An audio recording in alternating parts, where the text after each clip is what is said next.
नमस्ते बच्चों, कैसे हो।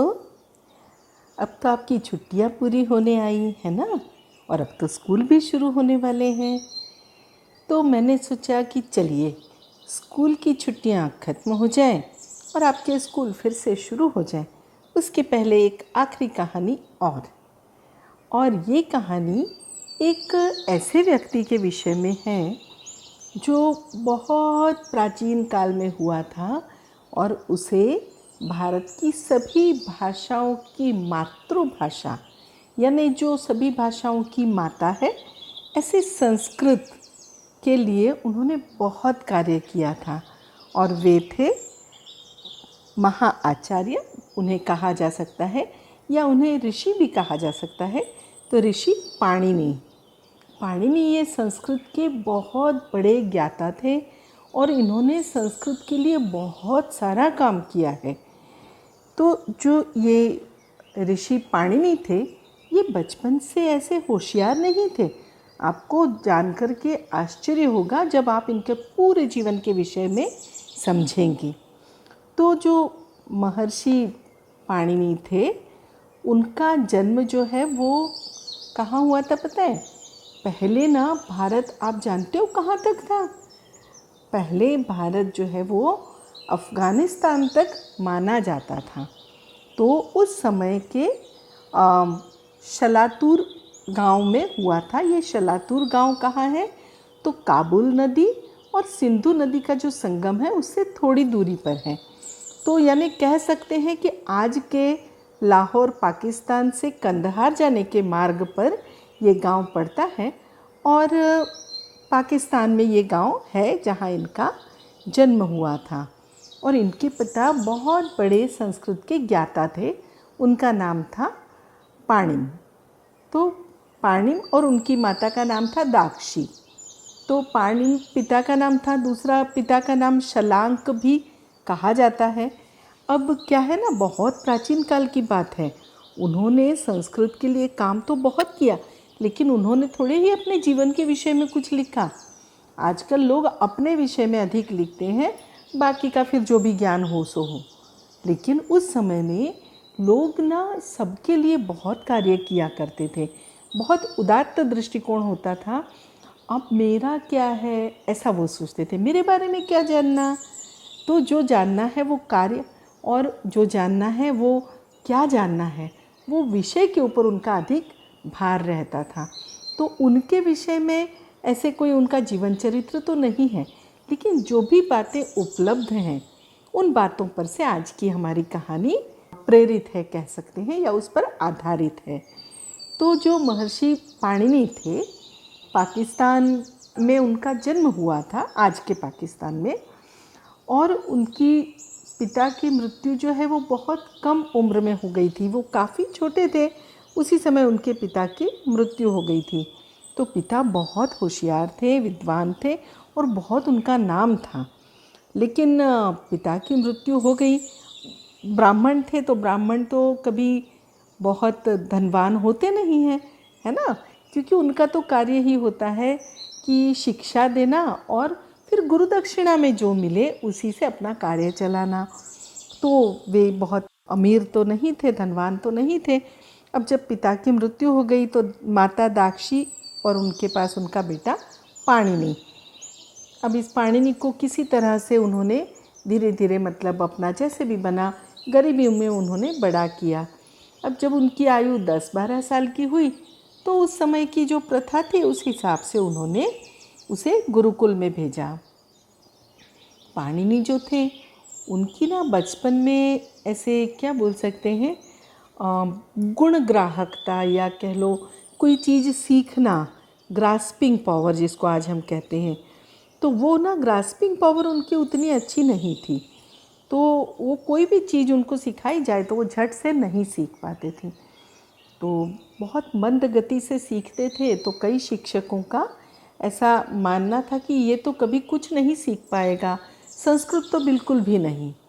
तो इस तरह से वो चल रहा था। सब लोग उनका बड़ा मजाक बनाते थे।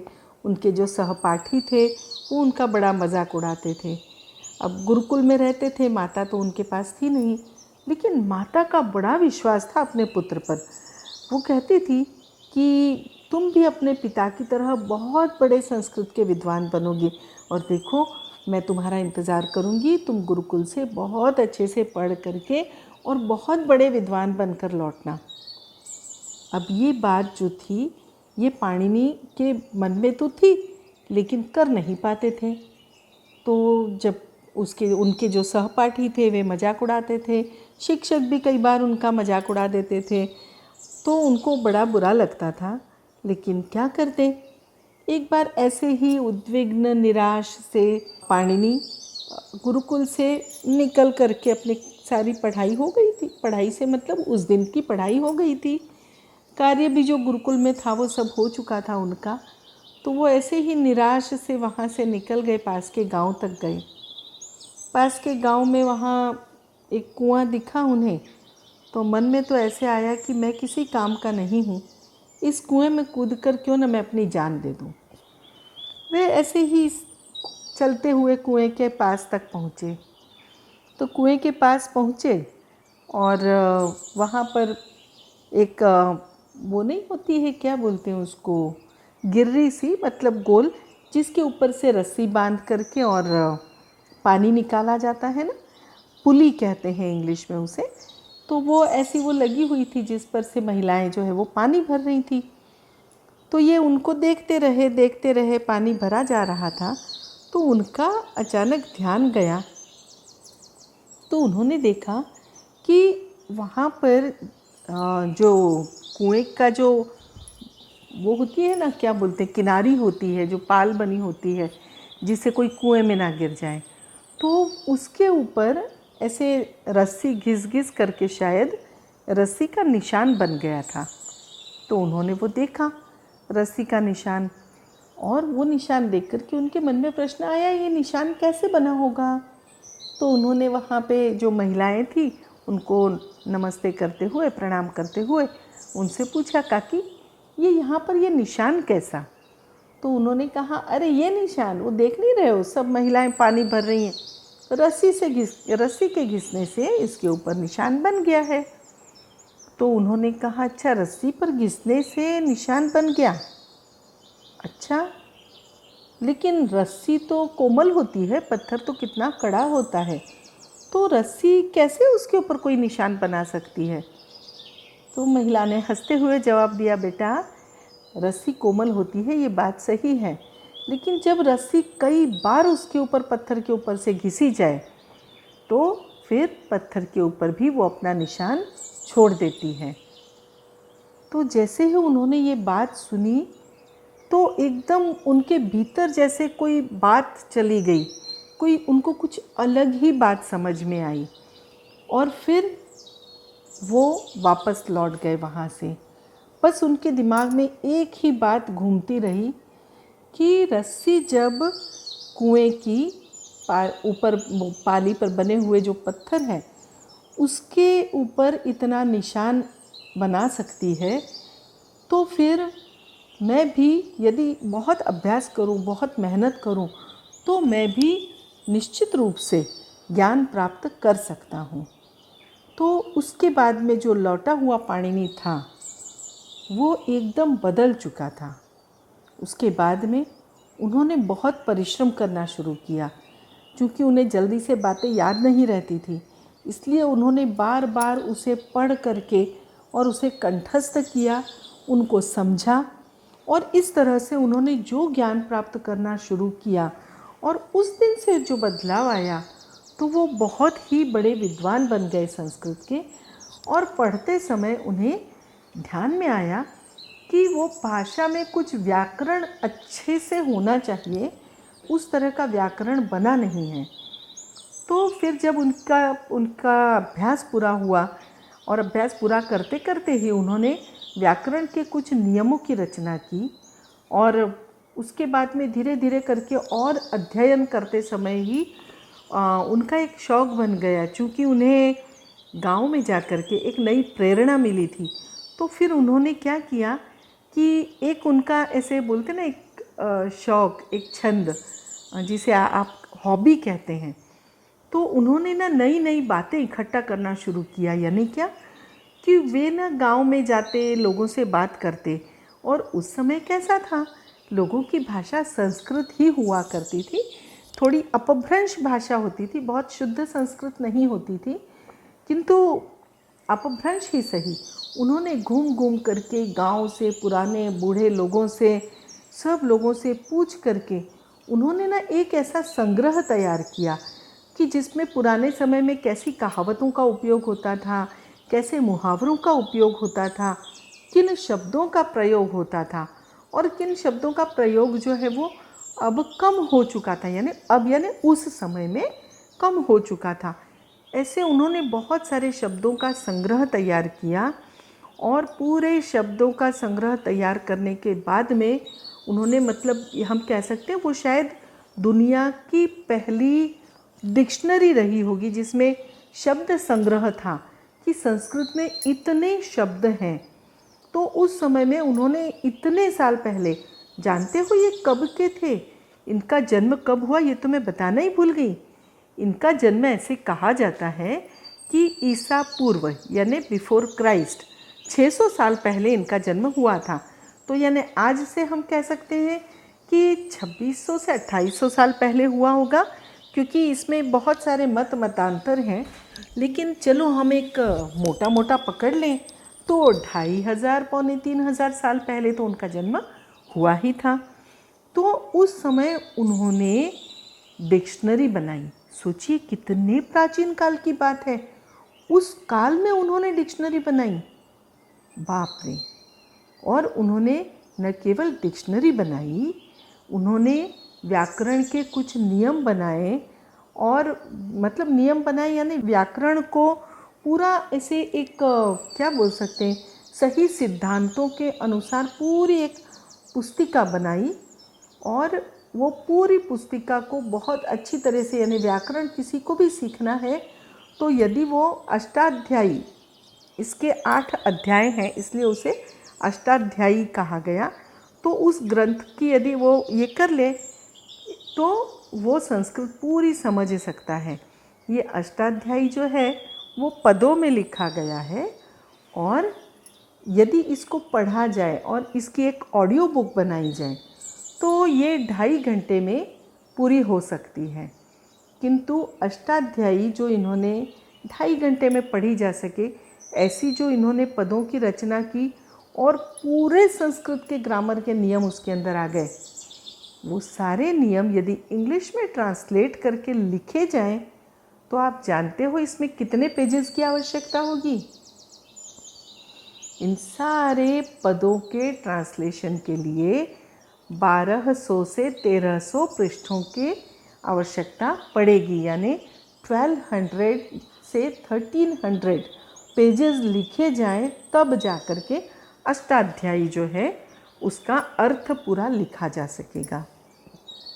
तो ये उनकी विशेषता थी पाणिनि की कि वो किसी भी बात को, जैसे बहुत वर्णन करके कहना आसान होता है किंतु संक्षेप में एकदम शॉर्ट में कहना बहुत कठिन होता है।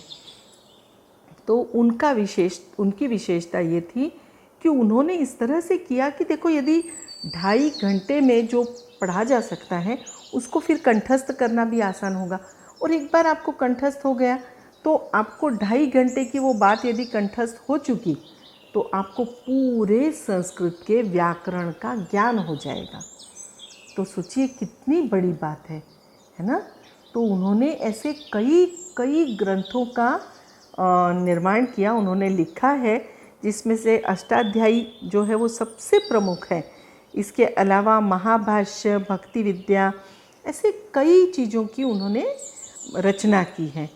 और एक बात जो उन्होंने उस काल में जिस भाषा का, जिन नियमों का उन्होंने पूरा बनाया और व्याकरण की रचना की, वो कितनी कमाल की थी कि आपको आश्चर्य होगा कि उसके इतने सालों के बाद में, हज़ारों सालों के बाद में भी आज जो हम कंप्यूटर के लिए जो भाषा बनाते हैं ना, तो उसको कहा जाता है कंप्यूटर एल्गोरिथम, तो उसके लिए भी सबसे श्रेष्ठ भाषा संस्कृत है। तो आप सोचो उन्होंने इतने साल पहले कितना दिमाग लगाया होगा, किस तरह से उन्होंने बनाया होगा कि आज की कंप्यूटर में भी दुनिया भर की सारी भाषाएं जब उन्होंने कोशिश कर ली तो श्रेष्ठ भाषा जो है वो संस्कृत है उसके लिए।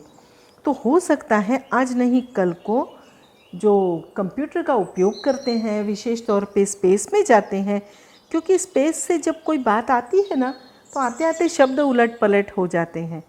तो जैसे उलट पलट हो गए या कॉमा इधर से उधर हो गया, फुल स्टॉप इधर से उधर हो गया तो पूरा अर्थ बिगड़ जाता है ना। आपको शायद ना भी समझ में आ रहा हो कि कॉमा फुल स्टॉप से क्या होने वाला है। तो मैं आपको छोटा सा उदाहरण देती हूँ। जैसे मान लो कि किसी दीवार पे लिखना है कि हाँ, कचरा डालना नहीं, डालने वाले को सज़ा होगी। अब यदि ये कहना है, इसमें कॉमा लगाना पड़े तो आप किस तरह से लगाओगे? यहाँ कचरा डालना नहीं, फिर कॉमा, डालने वाले को सज़ा होगी। अब यदि एक कॉमा की जगह बदल दो तो ऐसे करो, यहाँ कचरा डालो, फिर कॉमा लगा दो, नहीं डालने वाले को सज़ा होगी। तो देखो अर्थ ही पूरा बदल जाता है ना। यहाँ कचरा डालो, नहीं डालने वाले को सज़ा होगी, तो पूरा ही अर्थ बदल जाएगा, यानी यहाँ पे कचरा फेंको ऐसा मीनिंग हो जाएगा। तो इस तरह के, यानी ये तो मैंने एक उदाहरण दिया आपको। तो जब स्पेस से कोई मैसेज आता है, शब्द इधर उधर हो जाते हैं तो कई बार अर्थ पूरा बदल जाता है। तो इसमें संस्कृत ऐसी भाषा है कि आप यदि शब्द इधर से उधर भी हो जाता है तो उससे कोई फ़र्क नहीं पड़ता है। तो इतनी हमारी ग्रेट भाषा है संस्कृत, जो हमारी भारतीय सारी भाषाओं की माता कहलाती है। न केवल भारतीय भाषाओं की, बल्कि कई भाषाएं ऐसी हैं, कई देश ऐसे हैं जो अपने देश की भाषाओं को भी संस्कृत से जनित मानते हैं या संस्कृत से प्रेरित मानते हैं। और आप जानते हैं दुनिया भर में कितने ही देश हैं जो संस्कृत को बहुत ही महत्व की भाषा मानते हैं। यानी आप जानते हैं बहुत महत्वपूर्ण या ओरिजिनल भाषा जिसे कहा जाता है कि जिस पर से अन्य भाषाओं का निर्माण हुआ हो, ऐसी भाषाओं में जर्मन है, ऐसी भाषाओं में लैटिन है, ऐसी भाषाओं में और कई दुनिया भर की भाषाएं हैं। तो उन भाषाओं में हमारी संस्कृत का उल्लेख होता है और जब हम देखते हैं तो उन भाषाओं में और संस्कृत में भी काफ़ी साम्य है। एक इंटरेस्टिंग उदाहरण देती हूँ। जर्मनी में तो विशेष तौर पे माना जाता है कि संस्कृत भाषा जो है उसके बहुत नज़दीक की भाषा जर्मन भाषा है। अब आपको मज़ेदार बात क्या है बताऊँ? तो जर्मनी की एक विमान कंपनी है, उसका नाम है लुफ्तांज़ा। तो लुफ्तांज़ा का ये जो लुफ्तांज़ा शब्द है, ये इसका मूल शब्द क्या है पता है? लुप्त हंसा। यानी जो हंस अब लुप्त हो चुके, उस पर से ये शब्द बना है लुप्त हंसा। अब उसका उच्चारण जो है वो अपभ्रंश होते होते लुफ्तांज़ा है, लेकिन उसका असल अर्थ है लुप्त हंसा। तो ये भी उन्होंने संस्कृत से लिए हुए शब्द हैं। तो कहने का अर्थ हमारी संस्कृत बहुत ही रिच भाषा है और दुनिया की सारी भाषाओं में से किसी भी भाषा के पास उतने शब्द नहीं हैं, उतना बड़ा शब्दकोश नहीं है जितना बड़ा शब्दकोश हमारी संस्कृत का है। एकदम प्राचीन काल से यानी वैदिक काल से अभी तक की भाषाओं के जो शब्दों की गणना की गई तो जानते हैं टोटल कितने शब्द हैं संस्कृत में? संस्कृत में अभी तक जितने शब्दों का उपयोग हो चुका उनकी संख्या है 102 अरब 78 करोड़ 50 लाख। तो इतना बड़ा काउंट है, यानी इतने सारे शब्द हैं हमारे संस्कृत में। तो बच्चों देखो, संस्कृत बहुत ही महत्वपूर्ण भाषा है। जर्मनी में तो पूरी एक यूनिवर्सिटी उन्होंने इस बात के लिए रखी है कि वो संस्कृत के प्राचीन ग्रंथों का अध्ययन करे और संस्कृत भाषा सीखे और अध्ययन करे और कुछ नया प्राप्त करें। तो बच्चों, हमारे देश की भाषा है, एकदम प्राचीन भाषा है, तो हमें इस भाषा को ज़रूर सीखना चाहिए। और मैं पहले भी कह चुकी हूँ कि इसमें से हम बहुत कुछ सीख सकेंगे। और यदि पुराने उपनिषदों को, पुराणों को हम देखेंगे तो हम पाएंगे कि ज्ञान का खजाना भरा पड़ा है। तो बच्चों, छुट्टियों का अभी भी कुछ समय शेष है, स्कूल खुल भी जाते हैं। तो देखिए, क्या आप संस्कृत में रुचि यदि आपको है तो अवश्य ही आप संस्कृत में आगे बढ़ें। आप जो भी पढ़ाई कर रहे हैं सारी पढ़ाई करें, किंतु उसके साथ साथ संस्कृत का अध्ययन जरूर करें। जब हम अपने देश की प्राचीन भाषा को सीखेंगे, पढ़ेंगे, तो जानेंगे कि हमारे देश में कितना ज्ञान छुपा पड़ा है। तो चलिए बच्चों, आप अब छुट्टियां खत्म होने वाली हैं, स्कूल शुरू होने वाले हैं और हमें अपने नित्य क्रम में लग जाना है। पर इस कथा का सार मत भूलना बच्चों। इस कथा का सार क्या है कि यदि आप चाहोगे तो आप वो बन सकते हो, केवल उसके लिए कठोर परिश्रम करना पड़ेगा। तो इस कठोर परिश्रम से घबराना मत। जीवन में आप जो चाहो वो बन सकते हो। बच्चों, आप बहुत बड़े बनना, बहुत अच्छे इंसान बनना, है ना। आगे मैं कहानियाँ दूंगी, लेकिन जैसे अभी मैं हर सप्ताह लगभग एक कहानी देती आई हूँ, वैसा नहीं कर पाऊँगी। तो अब मुझे जब भी कोई अच्छी प्रेरक कथा मिल जाएगी तो महीने 2 महीने में एक आध कथा मैं अवश्य दूंगी। चलिए, तो मिलेंगे फिर से अगली कथा में। अब मैं चलती हूँ। बाय, टाटा।